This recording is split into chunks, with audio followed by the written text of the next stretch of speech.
Hello my dear friends, welcome back once again students. आज हमारे साथ एक बहुत ही खास गेस्ट जुड़े हैं, सुशांत पांडे, जिन्होंने सीएसआर नेट क्वालिफाई किया इस बार।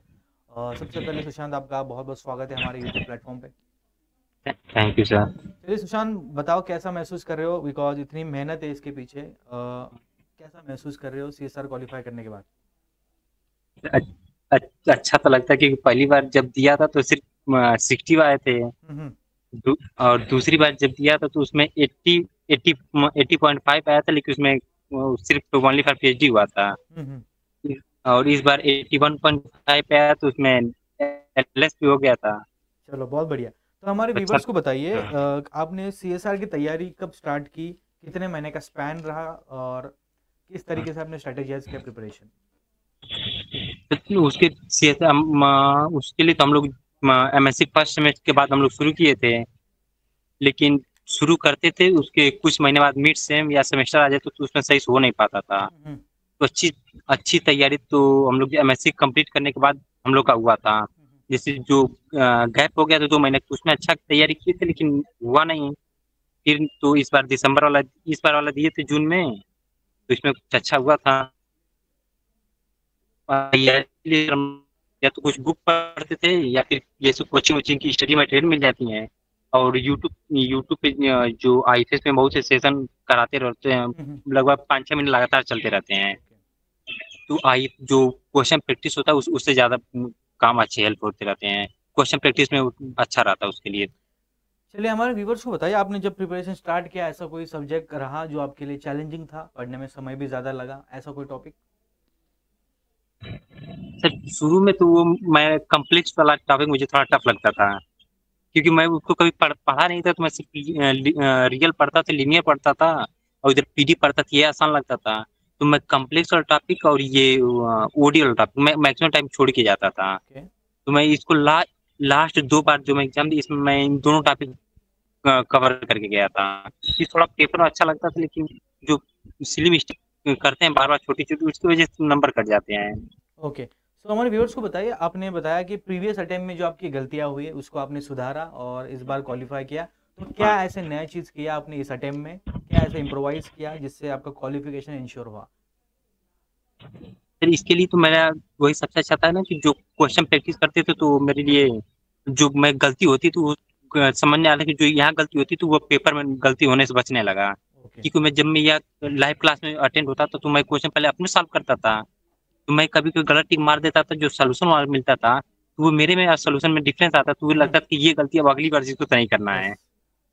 चलिए, हमारे व्यूवर्स को बताइए, मॉक टेस्ट एग्जाम से पहले लगाना कितना इंपॉर्टेंट रहता है, और आपने किसने मॉक लगाए थे इस बार? सर मॉक टेस्ट तो हमने मतलब कि एक बार चंदन सर बोले थे, मतलब कई कोचिंग का अगर तुम ले रहे हो तो अच्छा होगा। तो हम लोग, मैं और मेरा फ्रेंड दोनों लोग दे रहे थे। तो हम लोग 2 कोचिंग का मॉक टेस्ट लिए थे। ओके। एक आपका भी लेता और एक और कोचिंग। तो हम लोग मॉक टेस्ट उसमें होता क्या ना, शुरू में तो दिक्कत होती है कि नंबर कम आने लगते हैं। Oh yes. तो तो उसमें दिक्कत होते हैं। फिर जैसे जैसे धीरे धीरे आगे बढ़ते हैं ना तो नंबर बढ़ते हैं, तो उसमें थोड़ा अच्छा लगते हैं। अब उसमें क्या होता है ना कि हम लोग का टाइम मैनेज होने लगता है कि 2 घंटे में इतना करना, पार्ट ए बी इतना देना, पार्ट सी को इतना देना, पार्ट ए को इतना देना है। ये सब मैनेज होने लगता है थोड़ा। तो पेपर डेफिनेटली। में उतना मतलब कि प्रेशर नहीं रहता कि टाइम मैनेज नहीं हो पा रहा है, यस। थोड़ा सही हो जाता यस, है। स्टूडेंट्स को बताना चाहूँगा मैं, मॉक टेस्ट बताया जैसे कि सुशांत ने भी, कितना इंपॉर्टेंट रहता है, और इससे कॉन्फिडेंस भी आपको मिलता है एग्जाम से पहले। आपको पता चलता है 3 घंटे क्या हाँ। आपके लिए सफिशिएंट है, नहीं कितना टाइम आपको लगेगा हर एक क्वेश्चन के लिए। ये पूरा आपको हम्म। मैथ दिमाग में प्लान बैठ जाता है। मेरा नेक्स्ट क्वेश्चन आपके लिए, हमारे पहले। व्यूवर्स को हाँ। बताइए कि ऐसा कोई चीज़ था जो आपको, ठीक है, हमेशा मोटिवेट करता रहा, बिकॉज आपने बताया कि पहले अटेम्प्ट में फेलियर आया, और बहुत सारे स्टूडेंट फेलियर आने के हम्म। बाद क्या करते हैं, छोड़ दे, दूसरी चीज़ करता हूँ मैं। तो आपने आपको कैसे मोटिवेटेड रखा, इसके बारे में बताइए। सर उसके लिए तो मेरे दोस्त ही आते, क्योंकि एक दो दोस्त उनका पहले अटेम्प्ट निकल गया था। हम्म। तो वही रहते थे यार कि भाई भाई हो जाएगा, इसको ऐसे करो, थोड़ा ये दिक्कत हो इसको ऐसे करो, या डाउट होता तो बात साथ में डिस्कशन भी करते थे। कुछ दोस्त तो जो रहते तो साथ में ही पढ़ते थे हम लोग, तो हमेशा एक दूसरे में डिस्कशन होता था, लगता कि भाई किया तो अपने में तो हो ही जाएगा। वो भी रहते तो हमेशा साथ में कि भाई ऐसे हो करो तो ऐसा हो जाएगा, हमेशा कुछ ना कुछ करते ही रहते, तो ज्यादा मोटिव दोस्तों से ज्यादा मिलता था। ओके, सो हमारे व्यूवर्स को बताइए, एग्ज़ाम के दिन आपका माइंडसेट कैसा था, बिकॉज इससे पहले भी आपने अटेम्प्ट दिया है, और थोड़ा बहुत कम स्कोर आता है तो अगले अटेम्प्ट में हम नर्वस हो जाते हैं। ठीक ठीक है, एग्जाम सेंटर पे हाँ माहौल भी वैसा रहता है, सब पढ़ रहे होते हैं, नर्वस रहता है हम्म। माहौल। तो क्या रहा वो एग्जाम का दिन कैसा रहा और कैसा माहौल था एग्जाम सेंटर पे, इसके बारे में बताइए। सर एग्जाम सेंटर में वही होता है कि लगता है कि इस बार एक दो अटेम्प्ट पहले फेल हो चुका है, एमएससी भी कंप्लीट होगा, तो इधर भी यस। गैप होने लगता है कि इस बार तो हो जा, अच्छा करना है, अच्छा करना है। तो प्रेशर तो रहता है सर, लेकिन फिर वही रहता है कि चलो मॉक टेस्ट दिए तो उसमें तो अच्छा आता था, तो शायद इसमें भी अच्छा ही हो। यही एग्जाम तो बैठते समय तो यही लगता है कि मॉक टेस्ट में अच्छा किए तो इसमें अच्छा ही कुछ होगा।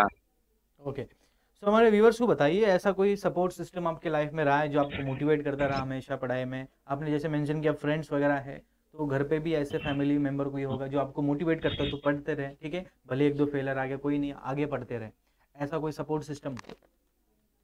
इसके लिए तो मतलब मेरी फैमिली सब लोग, लेकिन इसके लिए सबसे ज्यादा मेरी दीदी करती थी। अच्छा।